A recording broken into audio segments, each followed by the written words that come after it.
मोदी की मुसलमानों से दुश्मनी, नफरत और इंतहा पसंदी खुलकर अयां हो गई। भारतीय मुसलमानों के घर मिस्मार करने के खिलाफ भारतीय हिंदू भी बोल उठे। जराये के मुताबिक पहलगाम वाक़े के बाद मुसलमानों के घरों की मिस्मारी पर भारतीय हिंदुओं का शदीद और गैर मामूली रद्दअमल सामने आया है। तज्जियाकारों का कहना है मोदी सरकार की मुसलमानों पर चढ़ाई दरअसल अपनी अंदरूनी नाकामियों से तवज्जो हटाने की कोशिश है।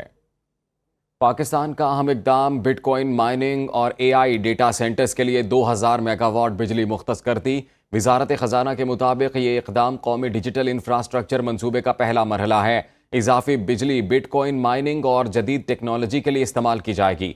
पाकिस्तान क्रिप्टो काउंसिल इस मंसूबे पर अमल दरामद की निगरानी करेगी, जिसका मकसद गैर मुल्की सरमायाकारी को पाकिस्तान की जानिब मुतवज्जे करना है।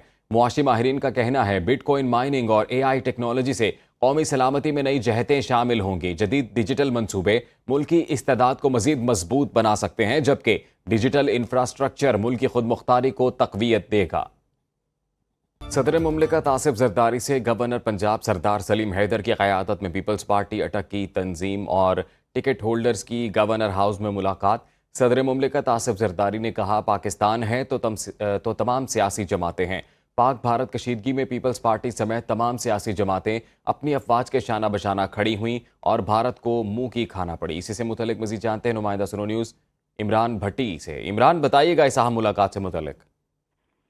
जी बिल्कुल, गवर्नर हाउस लाहौर में सदर मुमलिकत आसिफ अली जरदारी से गवर्नर पंजाब सरदार सलीम हैदर खान की क़यादत में पीपल्स पार्टी अटक की तंजीम और टिकट होल्डर्स ने मुलाकात की। इस मुलाकात में सदर मुमलिकत का कहना था कि पाकिस्तान है तो तमाम सियासी जमातें और ख़ास तौर पर पाक भारत की कशीदगी में उन्होंने कहा कि पीपल्स पार्टी समेत तमाम सियासी जमातें अपनी अफवाज के शाना बशाना खड़ी हुई और भारत को मुंह की खानी पड़ी। उनका कहना था कि पीपल्स पार्टी ने हमेशा मुल्क और जमहूरियत की खातिर जो है कुर्बानियां दी हैं। जबकि इस मौका पर गवर्नर पंजाब सरदार सलीम हैदर खान ने गुफ्तगू करते हुए कहा कि बिलावल भुट्टो जरदारी ने अवामी मैंडेट से मुल्क के नौजवान जो हैं वो आइंदा के वज़ीर आज़म होंगे। बिलावल भुट्टो जरदारी और पीपल्स पार्टी पंजाब में मुतहर्रिक और फ़ाल होगी। और उन्होंने कहा कि अटक की तंजीम में नौ और आइंदा की जो सियासी सूरत हाल है इसके हवाले से सदर मुमलिकत आसिफ अली जरदारी की जो रहनुमाई है और मुशावरत है इस पर अमल किया जाएगा। जी बहुत शुक्रिया इमरान, आपने तफसीलात से आगाह किया। मोदी सरकार की इक़्तिदार परस्ती और वोट के लिए झूठ की सियासत बेनकाब। बीजेपी सदर के इंतखाब में ताख़ीर मोदी सरकार की सियासी नाकामी और अंदरूनी खलफशार का मुंह बोलता सबूत है। दी एशियन एज में शाया मजमून में कहा गया है, पहलगाम हमले को जवाज़ बनाकर मोदी सरकार ने बीजेपी सदर का इंतखाब मौखिर कर दिया। बीजेपी को उम्मीद थी कि पहलगाम हमला और ऑपरेशन सिंदूर से आरएसएस को राम कर लेंगे। दी एशियन एज ने मजीद लिखा कि वोट बैंक के नाम पर बीजेपी की तिरंगा यात्रा रैलियां सियासी मकासद के लिए इस्तेमाल हो रही हैं। ऑपोजिशन का कहना है मोदी सरकार ऑपरेशन सिंदूर की तफसीलात छुपाकर महज वोट बटोरने के लिए सरगर्म है। मोदी सरकार की इक़्तिदार परस्ती और वोट के लिए झूठ की सियासत बेनकाब। बीजेपी सदर के इंतखाब में ताख़ीर मोदी सरकार की सियासी नाकामी और अंदरूनी खलफशार का मुंह बोलता सबूत है।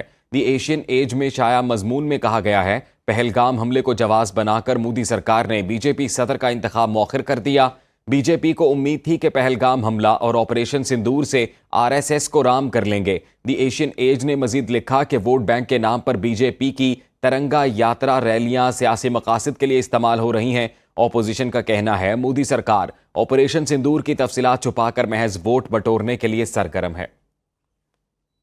मोदी की मुसलमानों से दुश्मनी, नफरत और इंतहा पसंदी खुलकर अयां हो गई। भारतीय मुसलमानों के घर मिस्मार करने के खिलाफ भारतीय हिंदू भी बोल उठे। जराये के मुताबिक पहलगाम वाक़े के बाद मुसलमानों के घरों की मिस्मारी पर भारतीय हिंदुओं का शदीद और गैर मामूली रद्दअमल सामने आया है। तज्जियाकारों का कहना है मोदी सरकार की मुसलमानों पर चढ़ाई दरअसल अपनी अंदरूनी नाकामियों से तवज्जो हटाने की कोशिश है।